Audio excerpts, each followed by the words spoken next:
नमस्कार दोस्तों, आपका स्वागत है आपके अपने प्यारे चैनल कंपटीशन वाई स्टडी में। और हम आपके लिए लेकर आए हैं बायोलॉजी का नेक्स्ट टॉपिक, खोज और टीके। इससे बनने वाले प्रश्नों को हम देखेंगे आज। तो चलिए दोस्तों शुरू करते हैं। तो जैसा कि आपको स्क्रीन पर दिख रहा है, पहला प्रश्न है आपका, 1956 में जो हिन तजियो द्वारा घोषित मानव गुणसूत्रों की संख्या है 46। कहने का मतलब ये है, जो मानव गुणसूत्रों की संख्या है वो 46 है। इसकी खोज किसने की थी? तो उसकी खोज 1956 में जोहिन तजियो ने की थी। ऐसे भी प्रश्न बन सकता है। नेक्स्ट क्वेश्चन, पादप कोशिका में केंद्रक की खोज 1930 के दशक में की गई थी रॉबर्ट ब्राउन द्वारा। प्रोटीन की संरचना को समझाया गया था पॉलिंग और कोरी द्वारा। राइबोसोम पहली बार 1950 के दशक के मध्य में प्रेषित किया गया था जॉर्ज ई पलाडे द्वारा। कोशिका में प्रोटीन संश्लेषण का स्थान है राइबोसोम। ब्लैक रिएक्शन तकनीक से रंजित तंत्रिका ऊतक की छायाचित्र पहली बार प्रकाशित की गई थी कैमिलो गोल्जी द्वारा 1873 में। मानव शरीर में रक्त परिसंचरण का वर्णन किया था विलियम हॉर्वे ने। 1665 में कोशिका शब्द प्रस्तावित किया गया था रॉबर्ट हुक द्वारा।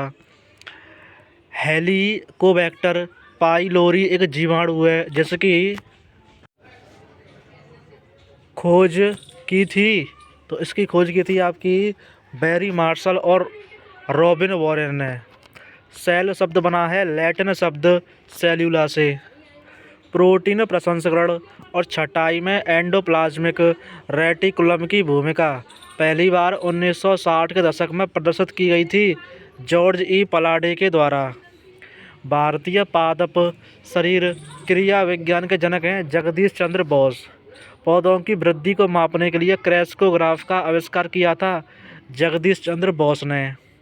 प्रसिद्ध सूत्र वाक्य ओमनिस सेलुला ए सेलुला 1855 में दिया गया था रोडोल्फ लुडविग कार्ल विर्चो के द्वारा।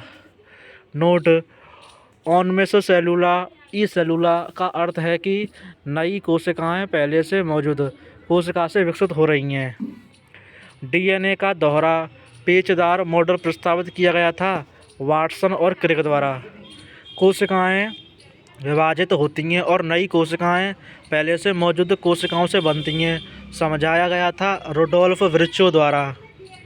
जीवित जीवों का 5 जगत वर्गीकरण प्रस्तावित किया गया था आर.एच. विटेकर द्वारा। जीवित कोशिकाओं के लिए प्रोटोप्लाज्म शब्द का प्रयोग सबसे पहले किया गया था जे.ई. पुरकिंजे द्वारा। योग्यतम की उत्तरजीविता का सिद्धांत दिया था चार्ल्स डार्विन ने। विश्व की पहली सफल वैक्सीन बनाई गई थी एडवर्ड जेनर के द्वारा। पेनिसिलिन की खोज की थी अलेक्जेंडर फ्लेमिंग ने। माइटोसिस अनुसंधान के अग्रणी और साइटोजेनेटिक्स के संस्थापक हैं वाल्थर फ्लेमिंग। एंथ्रेक्स के खिलाफ टीकाकरण की खोज की गई थी लुई पास्चर द्वारा। एड्स फैलाने वाले वायरस की खोज की गई थी 1983 में। बीसीजी बेसिल कैलमेट ग्वेरिन टीका है तपेदिक का। कोशिका की खोज की गई थी रॉबर्ट हुक द्वारा 1665 में। जीवित जीवों के लिए द्विपद नामकरण विकसित किया गया था कैरोलस लीनियस के द्वारा। प्राणी शास्त्र के जनक हैं अरस्तु। एक कोशिकीय जीव रूपों की खोज एंटोन वॉन ल्यूवेनहॉक ने किए थे 1674 में। कोशिकाओं के चारों ओर की लिपिड सतह 2 परतों से बनी होती है। यह निष्कर्ष ई गॉर्टर और एफ ग्रैंडल द्वारा किस वर्ष में निकाला गया था? जो हिन तजियो ने एक शोध निष्कर्ष प्रकाशित किया था जिसमें 2n = 46 को मानव गुणसूत्रों की सटीक संख्या के रूप में परिभाषित किया था। तो वो हुआ था 1956 में। ठीक है दोस्तों, 1956। वाल्थर फ्लेमिंग ने कोशिका केंद्रक में पाए जाने वाले दागदार पदार्थ के लिए क्रोमेटिन शब्द दिया था 1879 में। वह पारिस्थितिकी विज्ञानी जो 1896 में इंडियाना ड्यून्स में पौधों के जीवन का अध्ययन करने के लिए प्रसिद्ध है। Henry Chandler Cowles. 1897 में खोजा गया पहला बी विटामिन विटामिन B1 है। 1897 में खोजा गया पहला विटामिन बी जिसे हम थायमिन कहते हैं। 1935 में शैवाल की संरचना और प्रजनन प्रणाली को बताया था F.E. फ्रिट्ज ने। पेनिसिलिन के खोजकर्ता हैं अलेक्जेंडर फ्लेमिंग। पारिस्थितिकी तंत्र के माध्यम से ऊर्जा और पोषक तत्व कैसे स्थानांतरित होते हैं, यह बताने वाले पारिस्थितिकी विज्ञानी हैं रेमंड एल लिंडमैन। 2005 में फिजियोलॉजी या मेडिसिन का नोबेल पुरस्कार बीच साझा किया गया था जे रॉबिन वॉरेन और बैरी जे मार्शल के बीच। वह व्यक्ति जिसने यह पता लगाया कि अल्कोहल किण्वन के लिए उत्तरदायी खमीर एसिड का उत्पादन करके इस प्रक्रिया को खराब भी कर सकता है, लुई पास्चर। कैमिलो गोल्गी और सैंटियागो रामोनी कैचल को तंत्र की संरचना के लिए नोबेल पुरस्कार प्रदान किया गया था 1906 में। बैक्टीरिया और प्रोटोजोआ के अवलोकन की खोज के लिए प्रसिद्ध वैज्ञानिक हैं Antonie van Leeuwenhoek. Matthias Schleiden ने पादप कोशिका की संरचना और उत्पत्ति पर एक लेख प्रकाशित किया 1838 में। 1972 में संख्याओं का पिरामिड शब्द दिया गया था चार्ल्स एल्टन के द्वारा। प्रोटोप्लाज्म शब्द दिया गया है जॉन इवांजेलिस्टा पुरकिंजे द्वारा। 1879 में सैलामेंडर ब्रूड में कोशिका विभाजन का निरीक्षण किया गया था वाल्थर फ्लेमिंग द्वारा। रोडोल्फ विर्चो ने सेलुलर पैथोलॉजी शीर्षक का एक निबंध प्रकाशित किया 1855 में। हैजा का टीका जेमे फेरन द्वारा विकसित किया गया था 1885 में। चेचक के टीका के खोजकर्ता हैं एडवर्ड जेनर। टीबी के टीके के खोजकर्ता हैं लियोन कैलमेट और कैमिली गुएरिन। प्याज के रासायनिक उत्तेजक पदार्थ साइन प्रोपेंथियल एस ऑक्साइड से उत्तेजित नेत्र का भाग लैक्रिमल क्लोरोफिल की संरचना का वर्णन करने के लिए 1915 में नोबेल पुरस्कार जीता था रिचर्ड विलस्टेटर ने। विश्व का पहला मानव हृदय प्रत्यारोपण किया गया था क्रिस्टियान बर्नार्ड द्वारा। पोलियो वैक्सीन की खोज की गई थी जोनास साल्क के द्वारा। एक्सरे की खोज की गई थी W.C. रोएंटजेन 1895 में। ओकोलॉजी शब्द गढ़ा गया था अर्नस्ट हैकले के द्वारा। वनस्पति विज्ञान के जनक हैं थियोफ्रास्टस। कोविड-19 के इलाज के लिए पहली स्वदेशी दवा विन कोविड-19 किसके रक्त सीरम को संश्लेषित करके विकसित की गई थी? घोड़ों के। द्विपद नामकरण प्रस्तुत किया गया था कैरोलस लीनियस द्वारा। मानव शरीर में जीवाणु संबंधी संक्रमण का इलाज किया जाता है प्रतिजैविक द्वारा। पौधों की वृद्धि मापने के लिए प्रयुक्त उपकरण है क्रेस्कोग्राफ। योग्यतम की उत्तरजीविता वाक्यांश दिया गया था हर्बर्ट स्पेंसर द्वारा। रक्त समूह की खोज की थी कार्ल लैंडस्टीनर ने। प्रोटोप्लाज्म शब्द दिया गया था जॉन इवांजेलिस्टा पुरकिंजे द्वारा। रॉबर्ट हुक ने कोशिका की खोज की थी कॉर्क का अवलोकन करके। जिसे हम जीका वायरस के भी कहते हैं, इसके लिए पहला टीका किसने पेश किया था? भारत बायोटेक भारत द्वारा। भ्रूण की वृद्धि की निगरानी के लिए उपयोग की जाने तकनीक है अल्ट्रासोनिक। किण्वन प्रक्रिया की खोज की थी लुई पास्चर ने। प्रकाशानुवर्तन की अवधारणा दी थी चार्ल्स डार्विन 1880 ने। इम्यूनोलॉजी के जनक हैं एडवर्ड जेनर। विकासवाद के सिद्धांत की खोज की थी चार्ल्स रॉबर्ट डार्विन ने। लुई पास्चर ने टीकाकरण की खोज की थी एंथ्रेक्स के विरुद्ध। वंशानुक्रम के नियम की खोज की थी ग्रेगर जोहान मेंडल ने। चेचक के टीके की खोज की थी एडवर्ड जेनर ने। OPV का पूर्ण रूप है ओरल पोलियो वायरस वैक्सीन। विश्व स्वास्थ्य संगठन द्वारा सुझाई गई प्रति खुराक 2 OPV वैक्सीन की बूंदों की संख्या है 2। विश्व स्वास्थ्य संगठन द्वारा सुझाई गई प्रति खुराक OPV वैक्सीन की बूंदों की संख्या होती है 2। पेनिसिलिन की खोज की थी अलेक्जेंडर फ्लेमिंग। इबोला वायरस की खोज हुई थी 1976 में। प्लाज्मिड को पहली बार 1952 में जीवाणु कोशिका में प्रस्तुत किया गया था जोशुआ लेडरबर्ग द्वारा। कोशिका के द्रव पदार्थ के लिए प्रोटोप्लाज्म शब्द गढ़ा गया था J.E. पुरकिंजे द्वारा। चेचक के टीके की खोज की गई थी एडवर्ड जेंडर ने। हरगोविंद खुराना को जाना जाता है जीन संश्लेषण के आविष्कार के लिए। वह वैक्सीन जो सुरक्षा प्रदान करने के लिए एक वेक्टर के रूप में एक अलग वायरस के संशोधित संस्करण का उपयोग करती है कहलाती है viral vector vaccine. Viral vector vaccine DNA की डबल हेलिक्स संरचना की खोज की थी जेम्स वाटसन और फ्रांसिस क्रिक ने। दुनिया की पहली सफल वैक्सीन बनाई गई थी एडवर्ड जेंडर के द्वारा। मॉडर्ना और फाइजर बायोएनटेक वैक्सीन जिनका प्रयोग कोविड-19 संक्रमण के खिलाफ किया गया था उदाहरण है mRNA। डिप्थीरिया टेटनस से बचाने वाले टीके का प्रकार है टॉक्सोइड। अब चलते हैं हम इसी में देखेंगे अपने जो वैज्ञानिक अध्ययन है उस टॉपिक को देखेंगे। तो चलते शुरू करते हैं। हर्पेज सिम्प्लेक्स वायरस संक्रमण चिकन पॉक्स के इलाज के लिए उपयोग की जाने वाली दवा है एसाइक्लोविर। हर्पेज सिम्प्लेक्स वायरस संक्रमण चिकन पॉक्स के इलाज के लिए उपयोग की जाने वाली दवा है एसाइक्लोविर।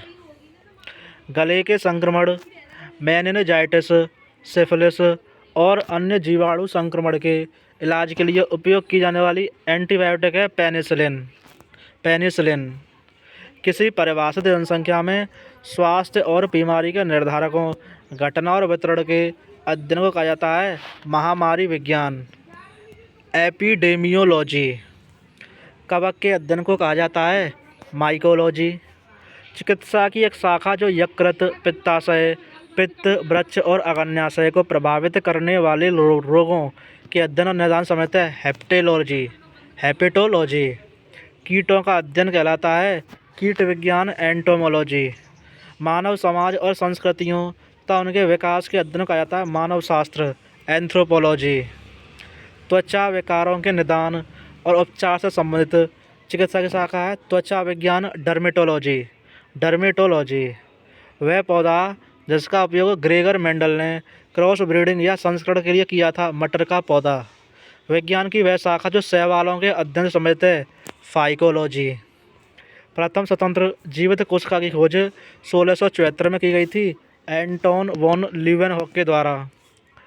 1890 के दशक में नॉर्थ वेस्ट इंडियाना के इंडियाना टिब्बा में पारिस्थितिकी अनुक्रमण का अध्ययन किया गया था हेनरी चैंडलर काउल्स द्वारा। जनरल मॉर्फोलॉजी ऑफ ऑर्गेनिज्म पुस्तक प्रकाशित की गई थी अर्नस्ट हैकल 1866 में। वह पुस्तक जो पारिस्थितिकी पहली परिभाषा जानवरों का उनके जैविक और अजैविक पर्यावरण से संबंध के रूप में प्रदान करती है जनरल मॉर्फोलॉजी ऑफ ऑर्गेनिज्म। वह वैज्ञानिक जो गन्ने और बैगन पर अपने उल्लेखनीय कार्य के लिए प्रसिद्ध है जानकी अम्माल।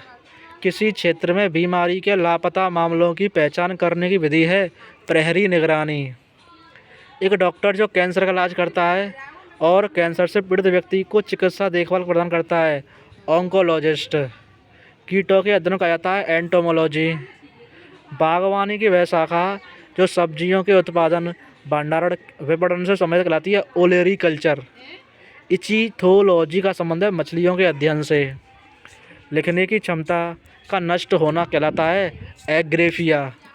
अध्ययन का क्षेत्र गर्भावस्था, प्रसव और प्रसव के बाद की अवधि पर केंद्रित है प्रसूति विज्ञान। सपनों का वैज्ञानिक अध्ययन कहलाता है ओनेइरोलॉजी। घरेलू कुत्तों का वैज्ञानिक अध्ययन कहलाता है साइनोलॉजी।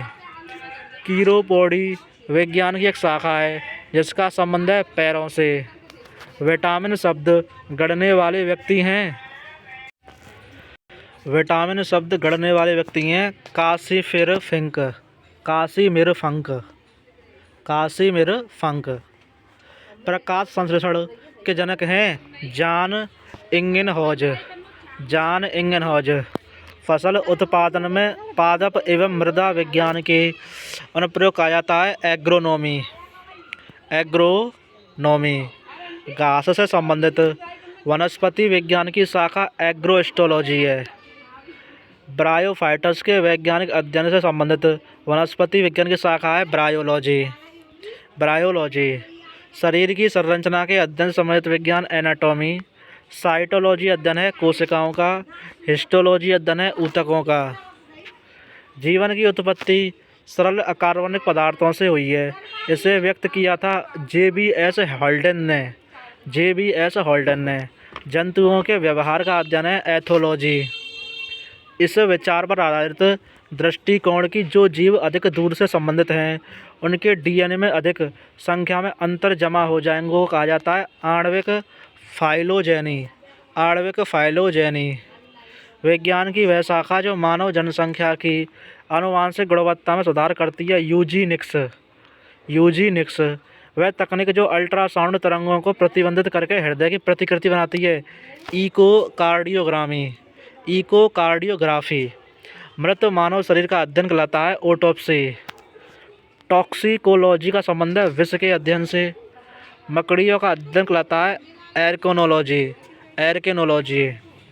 वृक्क में बनी छोटी छोटी पत्थरी को बारीक कणों में तोड़ने के लिए प्रयोग करने वाली विधि है अल्ट्रासाउंड। घास का वैज्ञानिक अध्ययन कहलाता है एग्रोस्टोलॉजी। एग्रोस्टोलॉजी। ओपेरिन का जीवन की उत्पत्ति का सिद्धांत संबंधित है रासायनिक विकास से। रासायनिक विकास से। कोशिकीय प्रोटीन की संरचना कार्य और अंतःक्रिया के अध्ययन को कहते हैं प्रोटियोमिक्स। कोशिकाओं का अध्ययन होता है साइटोलॉजी। जीव जंतुओं की संरचना प्रकृति और पारिस्थितिकी वितरण का वैज्ञानिक अध्ययन कहलाता है जंतु विज्ञान। जूलॉजी। कृषि की एक शाखा जो खेत में फसल उत्पादन और मृदा प्रबंधन संबंधित है कृषि विज्ञान। एग्रोनॉमी।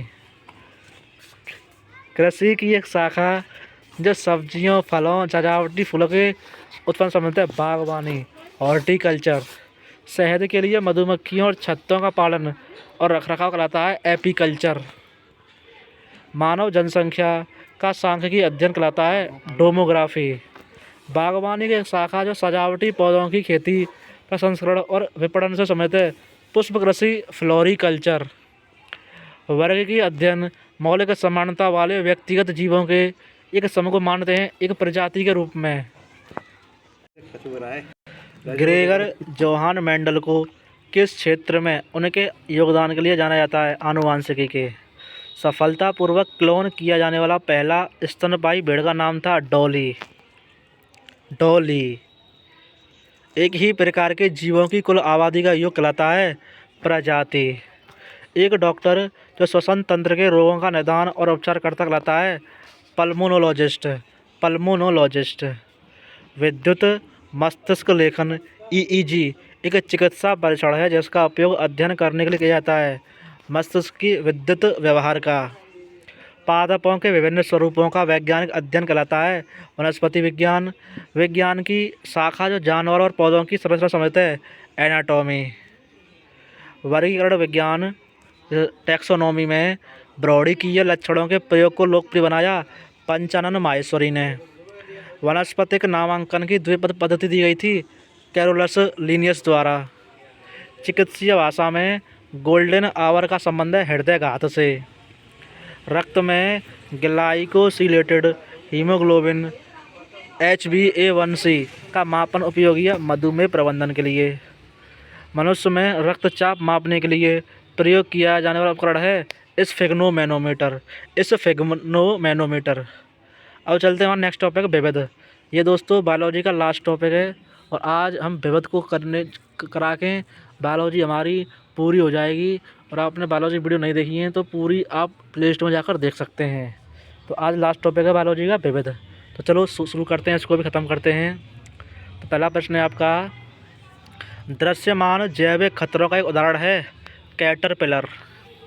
वायरस, प्रोटोजोआ, फफूंद और यीस्ट उदाहरण हैं अदृश्य जैविक खतरे के। किसी भी दवा की अधिक मात्रा बन जाती है संभावित जहर। वे दवाएं जो रिसेप्टर साइट से जुड़ती हैं और उसके प्राकृतिक कार्य को रोकती हैं एंटागोनिस्ट्स। वह दवा जो रिसेप्टर साइट से जुड़ती है और इच्छित रसायन और रिसेप्टर के प्रति प्राकृतिक प्रतिक्रिया उत्पन्न करती है एगोनिस्ट। वैज्ञानिक एवं औद्योगिक अनुसंधान परिषद CSIR किस मंत्रालय के अंतर्गत आती है? विज्ञान एवं प्रौद्योगिकी मंत्रालय। पाश्चुरीकरण विधि में रोगाणुओं को मारने के लिए जिस तापमान पर दूध को 15 से 30 सेकंड तक गर्म किया जाता है वह 72 से 75 डिग्री सेल्सियस।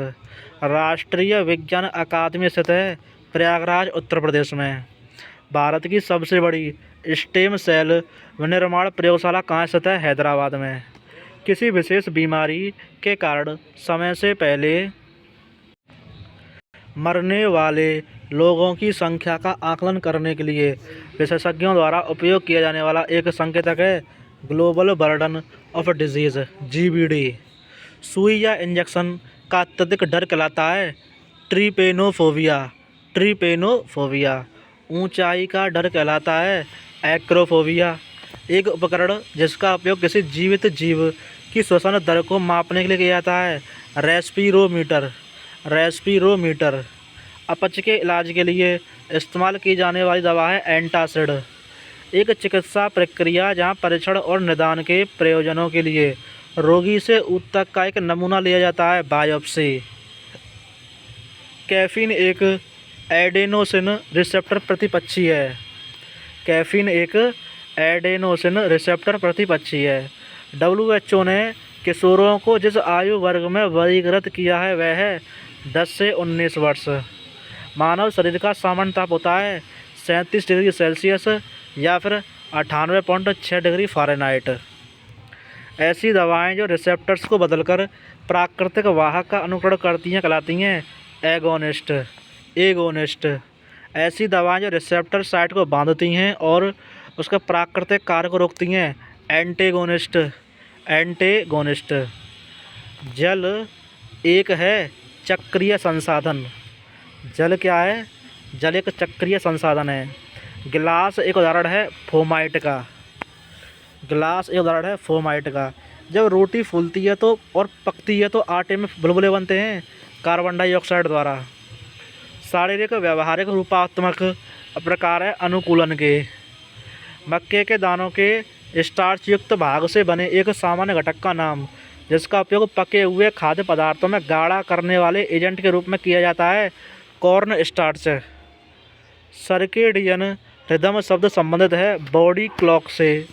गाय है जुगाली करने वाला जानवर। मकड़ी के जाले बने होते हैं सिल्क से।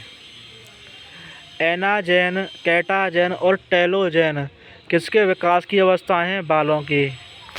क्यूलेक्स, एडिज, एनोफ्रिज मच्छरों के प्रकार हैं। विशेष रूप से निर्मित टैंकों और तालाबों में मछली के प्रजनन कहा जाता है पिसिकल्चर। जीवन को बनाए रखने के लिए जीवों में होने वाली रासायनिक प्रक्रियाओं का समूह कहा जाता है उपापचय प्रक्रिया।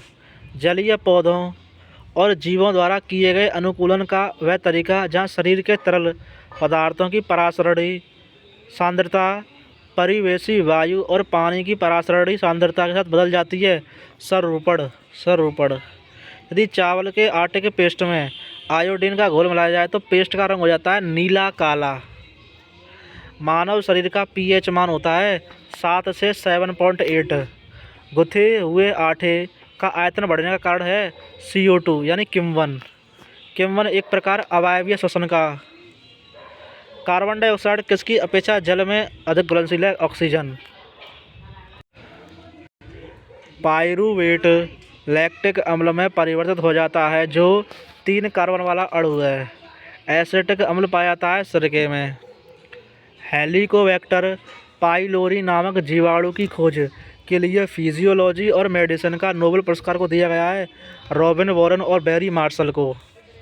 मानव शरीर का सामान्य ताप होता है 98.6 डिग्री फ़ारेनहाइट या 37 डिग्री सेल्सियस। वे अंग जिनकी मूल संरचना और उत्पत्ति समान हो लेकिन कार्य अलग अलग हो कहलाते हैं समजात अंग। भेड़ की त्वचा के पतली परत से ऊन निकालने की प्रक्रिया कहलाती है अपरूपण। बाज की अनुमानित गति होती है 320 किलोमीटर प्रति घंटा। आयोडीन का उपयोग किसकी उपस्थिति का परीक्षण करने के लिए किया जाता है? खाद में स्टार्च की। लैक्टोज बनता है ग्लैक्टोज और ग्लूकोज से। डेंड्रीमर नैनो आकार के अरीय सममित अणु होते हैं जिनका उपयोग किया जाता है स्वास्थ्य और औषध उद्योग में। ग्लिसरॉल के साथ किसके संयोजन से लिपिड बनता है? वसीय अम्ल। आयुर्वेद में ब्राह्मी का उपयोग किया जाता है स्मरण शक्ति बढ़ाने के लिए। एरिथ्रोमाइसिन, टेट्रासाइक्लिन, स्ट्रेप्टोमाइसिन उदाहरण हैं एंटीबायोटिक के। एरिथ्रोमाइसिन, टेट्रासाइक्लिन, स्ट्रेप्टोमाइसिन उदाहरण हैं एंटीबायोटिक्स के। मानव ध्वनि उत्पन्न होती है स्वर रज्जु में कंपन से। इबुप्रोफेन किसके इलाज के लिए सामान्य दवा है? दर्द, बुखार और सूजन। एमॉक्सिलिन ऐसा पेनिसिलिन एंटीबायोटिक है जो लड़ता है बैक्टीरिया से। एन्नाटो के बीज और अर्क का उपयोग मिलावट के रूप में किया जाता है डेयरी उत्पाद में। FELS ग्रीनिच पाइल और टेनर व्हाइट हाउस उदाहरण हैं आयु सत्यापन परीक्षण के। मानव में रक्तचाप मापने के लिए प्रयुक्त उपकरण है स्फिग्नोमैनोमीटर। तुलसी का पौधा उदाहरण है औषधीय पौधा का। अंगूर की खेती को कहा जाता है विटिकल्चर। किसी पशु स्रोत से मानव प्राप्तकर्ता में अंगों या ऊतकों का प्रत्यारोपण कहलाता है जेनोट्रांसप्लांटेशन। एक ऐसी जैविक घटना जिसके द्वारा एक जीव ऐसे जैव रसायन उत्पन्न करता है जो दूसरे जीव के अस्तित्व और विकास को प्रभावित करता है कहलाता है एलेलोपैथी। बिच्छू बूटी नेटल लीफ की पत्तियों के चुभने वाले बाल मानव शरीर में तरल पदार्थ को इंजेक्ट करते हैं जिससे जलन और दर्द होता है। वह तरल पदार्थ क्या है? Methanoic acid. रोगी के आहार में कौन सा धातु लवण देने के बाद रोगी के उदर आहार नलिका की जांच एक्सरे से की जाती है? Barium sulphate. किसी विशेष जीव के सभी सदस्य जैसे गुलाब के पौधे एक वर्गीकरण श्रेणी संबंधित होते हैं जिसे कहा जाता है वंश जीनस। क्या कहा जाता है? वंश जीनस। यूरिया का उत्पादन किसके चयापचय से होता है? प्रोटीन के। शैवाल और कवक के बीच सहजीवी संबंध को कहा जाता है काई। मोनोसोडियम ग्लूटामेट को अक्सर रेस्तरां के भोजन डिब्बाबंद सब्जियों सूप में मिलाया जाता है स्वाद बढ़ाने के लिए। दीमक को कहा जाता है श्वेत चींटी वाइट आंट। हृदय के पेसमेकर को कहा जाता है सिनोएट्रियल नोड। मानव शरीर का मुख्य संतुलन अंग स्थित होता है कान के आंतरिक भाग में। अल्प ऑक्सीयता हाइपोक्सिया शब्द का अर्थ है ऑक्सीजन की कमी से। प्रोबायोटिक पद प्रयुक्त किया जाता है सजीव सूक्ष्मजीवी खाद्य संपूरक के लिए। जोशुआ लैडरवर्क को फिजियोलॉजी या मेडिसिन में 1958 के नोबेल पुरस्कार सम्मानित किया गया था आनुवांशिकी पुनर्संयोजन के लिए। जोशुआ लैडरवर्क को फिजियोलॉजी या मेडिसिन में 1958 के नोबेल पुरस्कार सम्मानित किया गया था आनुवांशिकी पुनर्संयोजन के लिए। फिजियोलॉजी या मेडिसिन में नोबेल पुरस्कार 1933 से सम्मानित किया गया थॉमस हंट मॉर्गन। फिजियोलॉजी या मेडिसिन में नोबेल पुरस्कार 1968 संयुक्त रूप से प्रदान किया गया था रॉबर्ट डब्ल्यू हॉली, हरगोविंद खुराना और मार्शल डब्ल्यू निरेनबर्ग। हाइब्रिडोमा प्रौद्योगिकी एक नया जीव प्रौद्योगिकी उपागम है मोनोक्लोनल एंटीबॉडी के वाणिज्यिक उत्पादन के लिए। तो ये थे दोस्तों बायोलॉजी के प्रश्न हमने करा दिए हैं और बायोलॉजी हमने पूरी करा दी है। अगर आपने बायोलॉजी अगर नहीं देखी हो तो प्ले लिस्ट में जाकर सभी टॉपिकों को देख सकते हैं। और इसके साथ साथ हमने स्टैटिक जी के ज्योग्राफी को भी करा दिया है, उनकी भी हमने प्ले लिस्ट बना रखी है। अगर आपने वो वीडियो नहीं देखी हो तो जाकर देख सकते हैं। और हम धीरे धीरे करके हिस्ट्री, पॉलिटी, और जो भी टॉपिक बचे हुए हैं उनको भी करा देंगे, लेकिन आप थोड़ा रेस्पॉन्स अच्छा दीजिए, वीडियो को लाइक कीजिए, दोस्तों में शेयर कीजिए और चैनल को सब्सक्राइब कीजिए, तो इससे हमारा भी मोटिवेशन बना रहे। तो आपके अगर साथ रहा तो इसको हम ऐसी वीडियो लाते रहेंगे आपके लिए हर टॉपिक की। तो आज के लिए इतना ही दोस्तों, हमने बायोलॉजी करा दिया है, अब हम नेक्स्ट टॉपिक देखेंगे क्या कराते हैं। तो चलो दोस्तों, वीडियो अगर पसंद आई हो तो चैनल को सब्सक्राइब करें और वीडियो को लाइक करें। धन्यवाद।